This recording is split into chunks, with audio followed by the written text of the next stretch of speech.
Bonjour et bienvenue pour une nouvelle vidéo Brie Délices.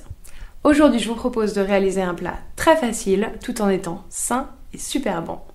Ce sont des brochettes de saumon au pastis avec une pomme de terre au four accompagnée de la nouvelle crème Brie Délices, la crème légère aux fines herbes et celle de Guérande. Franchement, la crème est super bonne, comme celle qu'on fait à la maison, sauf que bon, elle est déjà prête à l'emploi, je recommande.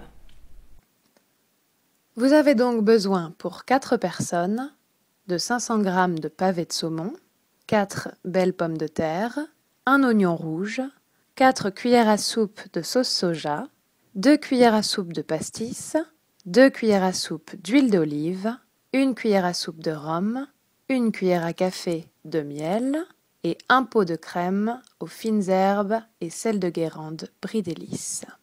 Je commence par couper le saumon en cubes suffisamment épais pour tenir sur un pic à brochette. J'épluche l'oignon rouge et je le coupe en quartiers.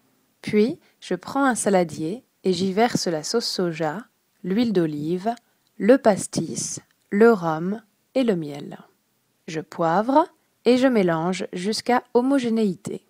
Je verse alors mes cubes de saumon dans cette marinade, j'ajoute l'oignon rouge et je mélange. Puis, je laisse mariner 1 heure environ. Avant le repas, je mets mon four à préchauffer à 200 degrés. Je prends mes pommes de terre que j'ai lavées et je les emballe dans du papier aluminium. Je perce plusieurs trous avec une fourchette afin d'éviter qu'elles n'éclatent en cuisant et j'enfourne pour 45 minutes. Je répartis ensuite sur 4 pics à brochette les cubes de saumon marinés en séparant chaque cube d'un morceau d'oignon. Après 35 minutes de cuisson des pommes de terre, je rajoute dans le four les brochettes pour 10 minutes de cuisson supplémentaire. Lorsque c'est cuit, je dresse chaque brochette dans une assiette et je sers avec une pomme de terre coupée en 2 que je garnis d'une cuillère généreuse de crème aux fines herbes et sel de Guérande Brie Délices.